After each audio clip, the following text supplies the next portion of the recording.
인사하겠습니다. 샬롬, 샬롬, 반갑습니다. 오늘 말씀은 성령님이 도우심의 기도에 대한 얘기를 짧지만 아주 효과적으로 드리도록 하겠습니다. 미래 사회는 엘빈 토플러 뭐 이런 사람들이 제사의 물결이다, 제사의 물결이다 뭐 이런 소리 하면서 급변할 거다 이렇게 얘기를 하고 있어요.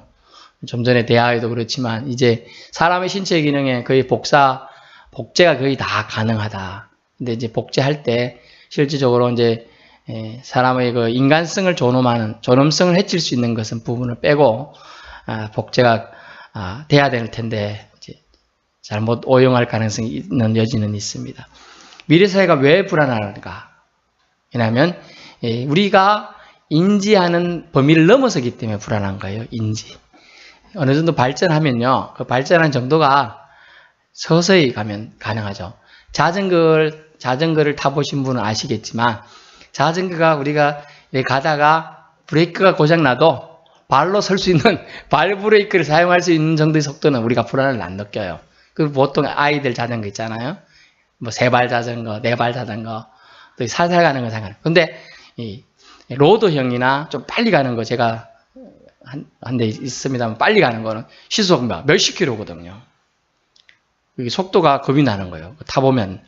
걔가 오토바이도 한번 타봤는데 100짜리 타보니까 100km 달 수 있는 거 타보니까 한 80몇 킬로 되면 떨려요. 자체가. 근데 좋은 거 한 125나 250cc는 안 떨리거든요. 근데 사람은 이제 그러려면 이제 옷이 사람 충격을 완화할 수 있게 뭐 이렇게 좋은 옷을 입어야 돼요. 안 그러면 무릎 관절이나 이런 데가 좀 상할 수가 있거든요. 그런 거예요. 속도를 따라가지 못하니까 불안한 거예요. 사실 사람들이. 여러분이 세상의 발전 속도를 여러분이 못 따라가죠. 이제 그런 이유들이 있는 겁니다. 그래서 불안하다. 그리고 불확실히 하기 때문에 불안한 거예요. 여러분의 미래가 확실해져 봐요. 여러분이 내가 어느 고등학교도 하는데 어느 대학교를 간다. 딱 정해져 있어. 그럼 뭐 불고 있어요. 예전에 저희 시골에는 금오공고가 있었어요. 금오공고. 제가 발음이 안 되도록 이해하세요. 금오공고입니다. 그 공고 들어가면 금오공대를 또 들어갈 수 있어요. 그러니까 공고 가면 공대 갈 수 있으니까. 그리고 공대 가면 거기 바로 옆에 LG 구미전자가 있어요. 그러니까 옛날 럭키금성. 그러니까 뭐 불조 없죠. 거기 들어가면 이제 거의 다 보장되는 거예요. 다 보장. 그러니까 그런 경우 같으면 또 울산 같으면 현대고등학교 무슨 대학교 울산 무슨 취직이 다 돼. 그러면 그런 문제가 있으니까 걱정이 없어요. 근데 불확실하면 어때요? 걱정이 생기고 불안한 거예요. 근데 이런 불안함이 가장 극도에 고조되는 것은 육적인 부분도 있지만 영적인 불안함에 이것이 연결된다는 거예요. 영적인데 연결되지 않으면 사람들이 낙담하지 않는데 낙담합니다. 불안하기 때문에. 앞으로 어찌 될지 저도 예전에 생각해 봤어요. 내가 대학을 못 가면 또 대학 떨어지면 뭐 이런 생각. 또 우리 자녀가 대학을 이제 그때 갈 때 기도하지만 혹시 대학을 못 가면 어쩌지? 창피해서. 그런 생각을 또 해봤어요. 또 예전에 제가 섬기던 교회 담임 목사님이 진짜 이 영락교회 출신이고 아주 좋은 출신인데 자녀가 고3이었어요. 그래서 목사님 기도 제목이 뭐냐? 하발치라도 좋으니까 제발 대학만 붙어라. 그런데 결국 못 갔어요. 그래가지고 이제 한참 낯을 못 들고 다니시는 거야. 근데 예전부터 그 교회 선교 오신 목사님 같으면 다 알잖아요. 그렇게 넘어가는데 갓 부임해 왔어. 목사님 바뀌어가고 나서. 그게 더 입지가 참 난처한 거야. 그렇다고 그 때문에 애 때문에 뭐 할 수도 없고 그런 부분 때문에 담임 목사님이지만 불안해 하셨던 경우가 있어요. 오늘 제가 말씀드리는 건 짧기 때문에 이 서설이 있는 거예요. 뭐냐? 너무 짧아서. 어떤 절망 가운데 빠져 있거나 기도할 힘조차 전혀 없을 때가 있다는 거예요. 사람은. 우리가 성경 속의 인물로 누가 알고 있죠? 엘리야 선지자가 있습니다. 850대 1의 영적 전쟁을 했었어요. 바알과 아세라 신을 섬기는 선지자들과 싸움에서 이겼습니다. 그 이후에 온 것이 뭐냐면 영적 침체가 왔어요. 절망했어요. 아주 간단하게 왔어요. 여왕이 한다는 소리가 왕비죠. 왕비가 한다는 소리. 너 내가 날 따라다니던 선지자들을 죽였어. 너 죽여버리겠다. 이 한마디에 쫄았어요. 그래 도망갔어요. 가다 보니 산속에 들어가서 너무 먹을 것도 없는데 며칠을 굶었어요. 그리고 먹을 것도 없다 보니까 물도 마실 데가 없었어요. 그래 침체되어 있었던 거예요. 차라리 이렇게 기도했어요. 하나님 차라리 저를 죽여주시옵소서. 이렇게 자네이 죽겠습니다. 그랬더니 하나님이 불쌍히 해서 자고 있는데 툭툭 쳐요. 천사를 통해서 툭툭 치면서 일어나서 먹어라. 이런 까마귀를 통해서 먹을 걸 공급해줘요. 그 옆에 그리 시냇가를 통해서 물을 마시게 해요. 또 힘을 솟아나게 해요. 이런 선지자를 하나님 보호하신 사례도 있습니다. 하지만 우리 신약 시대에는 이렇게 쉽지가 않거든. 천사가 직접 나타나가지고 아무개 집사, 아이고 힘들었구나. 내가 수천만 원 줄 테니 가서 사 먹어. 그러면 얼마나 좋아요. 근데 이 신약 시대는 안 그런다는 거예요. 아니 가다가도 남들은 운이 좋아서 황금 덩어리도 쫓는다는데 나는 못 쫓아봤네. 다이아몬드 이런 거 한 번도. 안 쫓아보셨죠? 저는 쫓아봤는데. 금반지 이런 거 쫓아봤어요. 그런 게 안 생겨요. 근데 어떤 절망 가운데 빠져 기도할 힘이 전혀 없을 때 오늘 모든 것을 내려놓고 싶고 심지어 자포자기하고 자살까지 하고 싶은 그런 충동이 생겼을 때 우리는 어떻게 해야 되냐? 우리는 말씀을 기억해야 돼요. 우리는 하나님께서 인간의 모든 필요를 알고 계신다는 거 알고 계십니까, 여러분? 여러분의 한 명 한 명의 모든 필요를 하나님은 알고 계신다는 거예요. 아무개 너 보니까 오늘 집에 가서 뭐 떡국 해 먹어야 되는데 재료가 없구나. 이런 것도 알고 계시고, 아무개 너 보니까 며칠 전에 볼펜 심이 다 따랐던데, 샤프펜 심이 다 따랐던데, 이런 것도 다 알고 계신다는 거예요, 하나님은. 그런데 그 모든 필요를 알고 계시는 창조주께서 우리의 형평상태를 다 알고 계신다는 거예요. 그래서 주님께서는 이런 경우를 대비했어요. 너희가 힘이 빠져가지고 전혀 기도할 힘조차 없을 때가 있을 것이다. 그때를 위하여 주님은 대비장치를 만들었어요. 여러분 믿는 자들은 잘 하는 말이 뭘까요? 기도하면 되지. 기도해보고 결정해. 기도하면 될 거야. 이 말을 가장 많이 합니다. 믿는 자가. 그런데 기도할 힘조차 없을 때는 어떡할 거예요? 기도할 힘조차 없을 때. 그런데 오늘 본문에서는 이렇게 말합니다. 그것은 우리가 기도할 수 없을 때 우리를 위해서 기도해 주시는 분이 있다. 아멘. 얼마나 힘이 되는지 봐요. 우리를 위해서 대신 기도해 주시는 분이 있다. 대신 26절 보세요. 이와 같이 성령도 우리 연약함을 도우시나니 우리는 마땅히 기도할 바를 알지 못하나 오직 성령이 말할 수 없는 탄식으로 우리를 위하여 친히 간구하시느니라. 아멘. 뭐냐 하면요, 성령님께서는 하나님 아버지 앞에 나의 염려 걱정을 대신 올려주시는 분이라는 거예요. 대신 내가 기도할 일조차 없을 때 내가 모든 걸 넣어놓고 그냥 이렇게 보고 하고 있어. 심지어 입을 끔찍끔찍 해갖고 주여라고 할 수 있는 힘조차까지 없을 때 그런 상태가 뭐가 있을까요? 혼수 상태가 있어요. 혼수 상태. 또 나이가 많이 드신 분이나 이렇게 알츠하이머 같은 것도 있을 수 있죠. 자기 자신을 잃어버리는 거예요. 하지만 이럴 때도 우리에게 위로가 되는 말씀이 바로 이 말씀이에요. 성령님께서는 하나님 아버지 앞에 나의 염려 걱정을 대신 올려주실 수 있다는 거예요. 대신 올려주신다. 얼마나 위안이 되는지 모릅니다. 여러분의 기도를 대신 올려주신다니까. 나는 기도 못해요. 나 저 기도 못하겠어요. 의지적으로 못하겠다고 안 할 때도 있지만은 또 우리 기도할 힘이 없을 때도 있다는 거지. 그럴 때 주님은 대신 기도해 주신다. 어떻게 도우시는가 볼까요? 구체적으로 26절에 첫 번째, 연약함을 도와주세요. 연약함을. 아무것도 할 수 없는 상태, 그것을 우리는 weary out, 즉 burn out 되었다. 완전히 소진되었다는 표현을 씁니다.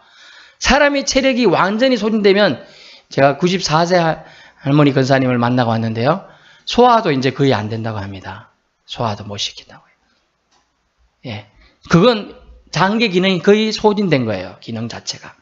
근데 아무것도 할 수 없는 상태, 기도조차 할 수 없는 때를 주님은 이미 아시고 그때 도우시겠다는 약속이에요.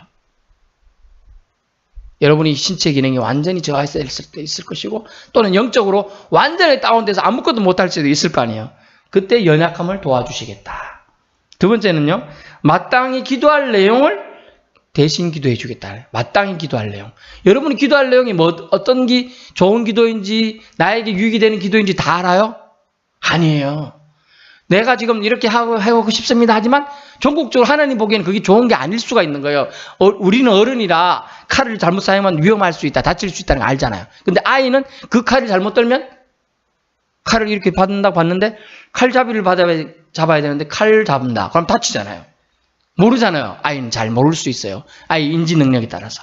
그런데 주님은 우리가 기도할 내용 중에 좋은 거 있고 좋지 않은 걸 아신단 말이에요. 그래서 마땅히 기도할 내용이라는 표현은 우리에게 유익이 되는 좋은 기도 내용을 알고 계신다는 거예요.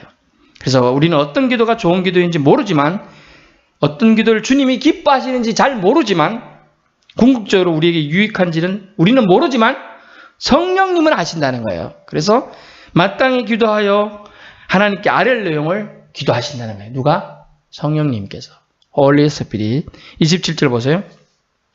마음을 살피시는 이가 성령의 생각을 아시는데 그분이 하나님이죠.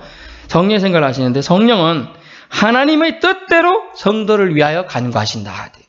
기도하는데 하나님 뜻대로 구하셔요. 그래서 하나님 뜻을 성령님은 아신다는 거예요.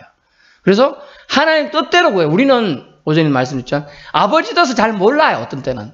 오해할 수도 있어요. 좀 전에 일하러 가라 했더니 날 싫어해서 일하러 가라 하는갑다 이렇게 생각할 수 있지만 실제로는 그거 일하러 가면 그 안에서 뭐 얻을 수 있고 얻는 게 있기 때문에 분명히 시켰다는 거죠. 그러므로 우리는 마땅히 기도할 내용을 모르지만 기도할 내용을 알고 계시는 그분께서 우리를 위해서 기도해 주신다는 거예요. 세 번째 어떻게 도우실 수 있냐면 그 말할 수 없는 탄식으로 우리를 도와주세요. 친히 우리를 위해 간구하신다. 말로 표현할 수 없는 탄식. 뭘까요? 영어로 보니까 groan을 썼어요. groan. 신음하다. 끙끙대다는 뜻이에요. 여러분 어떤 문제에 고민거리 있으면 잠이 잘 옵니까? 끙끙대요. 그 문제 가지고. 이게 빨리 해결돼야 되는데 해결 안 되면 만약 친구 사이에 싸웠어 며칠 전에. 다툼이 있어요. 끙끙대. 화해를 해야 돼? 아니면 자존심으로 버텨서 제 코를 납작하게 해야 될까? 막 이런 생각을 할 수 있단 말이에요. 그게 그로운다, 신음하다, 마음속에서 고민이 되어서 번뇌가 막 싸운다는 뜻이에요. 끙끙대다 이 단어를 번역할 수 있어요. 영어로 보니까 이 말할 수 없는 탄식이 그렇다는 거예요. 우리는 말할 수 잘 모르는데 말로 표현할 수 없는 신음함으로 끙끙대면서 간구하신다는 거예요. 우리의 기도 제목과 우리를 위해 끌어안고 친히 아파하시면서 그 문제를 끌어안고 고통을 느끼면서 신음소리를 내는 절박함으로 기도하신다, 간구하신다는 거예요. 우리를 위해서 말입니다. 그래서 성령님이 주님이 보내주신 보혜사인 거예요. 도와준 은혜의 자, 도와주시는 분이다. 이런 걸 알 수 있어요. 결론입니다. 영혼력이 모두 지쳐 아무것도 할 수 없을 때가 분명히 우리에게는 있습니다. 왜냐하면 우리는 사람이기 때문이죠. 그때 우리는 혼자 있다, 버려졌다 생각할지도 모르겠습니다. 그럴 때 힘을 내십시오. 주님께서 성령님을 그때를 위해, 우리를 위해 예비해 두셨다고 오늘 말씀하십니다. 성령도 우리 연약함을 도우시나니 우리는 마땅히 기도할 바를 알지 못하나 오직 성령이 말할 수 없는 탄식으로 우리를 위하여 친히 간구하시느니라. 간절히 구하신다라고 말하고 있어요. 그럼 우리는 성령님의 존재를 믿어야 될 줄로 믿습니다. 그때를 위해 준비하셨어요. 우리 연약할 때를 위해서요. 우리가 완전히 기운이 없을 때를 위해서요 말입니다. 그리고 친히 대신 탄식으로 간구해 준다는 거예요. 연약한 자 우리를 위해서. 여러분 누군가가 변호사가 여러분 옆에서 여러분 어떤 일이 사고 당하면 어때요? 여러분 접촉사고나 교통사고나 사고 당해 본 적 있나요? 본인이 직접 당하면요 내렸을 때 내리기도 힘들지만 들려요. 정신이 안 차려져요. 근데 옆에서 변호사, 또릿또한 사람이 장색이고 멋진 변호사가 딱 서가지고 이건 당신 잘못이야! 이렇게 한마디 하고 우리 당신이 잘못했으니까 당신이 다 책임져! 이렇게 말을 딱 하는 사람이 있어봐요. 얼마나 든든하겠어요. 그런 역할을 우리 인생에서 우리를 위해서 옹호자, 변호사 같은 성령님 우리 옆에 주님이 이렇게 딱 예배해 두셨다는 거예요. 심지어 병원에 우리가 의식이 없을지라도 중보자 되고 위로자 되신 성령님은 우리를 위해 기도하실 수 있고 기도해 주실 것입니다. 그분은 우리를 위해 예수께서 보내신 위로자, 돕는자, 보혜사이십니다. 기도가 꼭 우리가 직접 드려야 되는 것이 아님을 오늘 본문에서 말해주고 있어요. 그렇죠? 기도는 우리가 해야 될 거라고 다 생각하지만 우리가 직접 다 하는 것은 아님을 알 수가 있어요. 보혜사 되신 성령께서는 우리가 아무것도 할 수 없는 상태까지 있을 때 입 뛰기도 싫을 때도 있을 거예요. 차라리 그냥 모든 걸 내려놓으시고 아무것도 없는 상태 잘 상황이 있을지 몰라요. 아직 그렇게까지 안 겪은 사람은 다행이지만 많은 그런 일이 생기더라도 여러분 힘을 내십시오. 성령님께서 분명히 약속해 주셨어요. 오늘 본문 말씀을 통하여 성령님을 통하여 너희를 도와주리라. 너희 연약함을 붙들어 주리라. 친히 내가 대신 간구해 주리라. 기도해 주리라. 그것도 심지어 내가 탄식하면서 울면서까지 내가 하나님께 아뢰어 주리라. 얘기한다는 거죠. 그러므로 성령님이 대신 드리는 기도가 여러분에게 있습니다. 그래서 힘내십시오. 형제자매여. 여러분에게는 여러분을 돕는 분이 계심을 또 여러분이 돕는 분을 하나님이 예수님이 보내주셨음을 믿고 살아가실 수 있기를 예수님으로 축원합니다.